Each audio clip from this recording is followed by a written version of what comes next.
hérna sérðu, þetta er Hefnastrýr.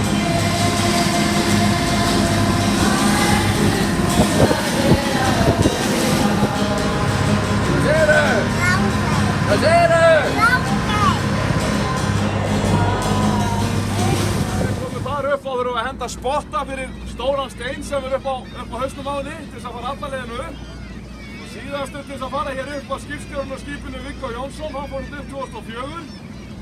Þeir fóru nú æði oft hérna upp í gamla dag, Jón Eiríksson Dranga hér hlaðið minn og Simmi heitinn bróðir hans. Þeir fóru einu sinni hér upp með rauðan fána og flögguðu rauðu fána á toppnum á kellingun og stóð á haus þarna uppi.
Þetta fallegur hóp. Já, það er svakalega fallegur hóp.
Þetta er fallegur hópur. Já, rosalega myndalegur hópur. Svakalega fallegur hópur, sko.